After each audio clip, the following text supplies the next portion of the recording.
Şimdi yine fasulye ayıklayan bir ablamız var. Ona doğru gidiyoruz. Bakalım neler yapıyorlar. Bunlar nasıl aşamalardan geçerek bu hale geliyor fasulyeler. Kolay gelsin teyzeciğim. Şöyle oturayım yanına senin. Allah razı olsun. Hoş geldiniz bakalım. Hoş bulduk. Nasılsın? İyi misin? İyiyiz Allah aşkına. İyi olmaya çalışıyoruz işte. İşte gördüğün gibi. Kuru fasulye hasat ettik. Bitti artık değil mi? Biz son zamanları bu işte kuruları toplayıyoruz. Kışlık hazırlıyoruz. Yetiştirmesi zor, satması zor. Hepsi telaş. Emeği zor. Zor. Bir fasulye kaç ayda yetişir? Mesela bu bahar ayından beri bununla uğraşıyoruz biz. İşte 6 aydır, 7 aydır uğraşıyoruz. Gübresinden, çapasından, suyundan işte böyle uğraşıyoruz. Daha son zaman geldi. Daha ekmek yiyeceğiz bundan. Ne olacak? Daha Ekmek yedirecek mi bu sene hasıla size? nerede yedirecek? Borcundan öder bu. Hepsini ekiyoruz da işte yemeklik kadar fazla olursa satıyoruz. Çevremize bakıyoruz, en zor bizim işler oluyor.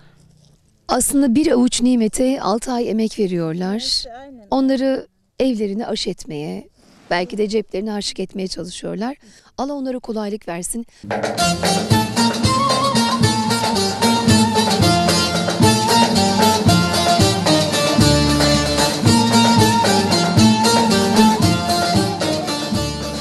Fasulyenin yolculuğunu bize bir anlat bakalım. Bu fasulyenin yolculuğu, baharın biz bunu Mayıs, Nisan sonları Mayıs'ta ekiyoruz. Eylül, Ekim gibi tekrar işte böyle yoluyoruz, topluyoruz, harman yapıyoruz. Harmanda savuruyoruz, dövüyoruz, ayıtlıyoruz işte böyle bu şekilde.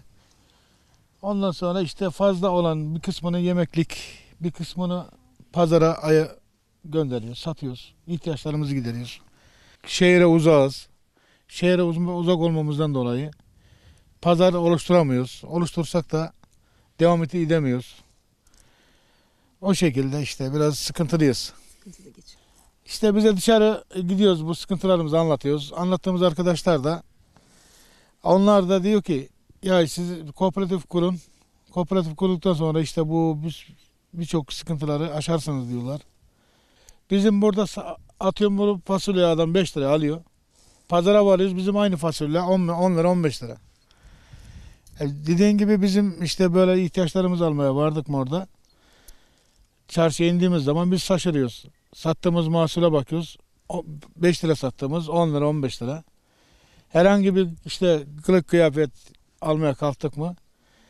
Avucumuzda paraya bakıyoruz, bir alacak olduğumuz eşyaya bakıyoruz, yarı yarıya cevap veriyor. Yarısı var, yarısı yok. O şekilde sıkıntılı alışveriş yapıyoruz, sıkıntılı geri dönüyoruz. Bu şekilde hayatı devam ettirmeye çalışıyoruz.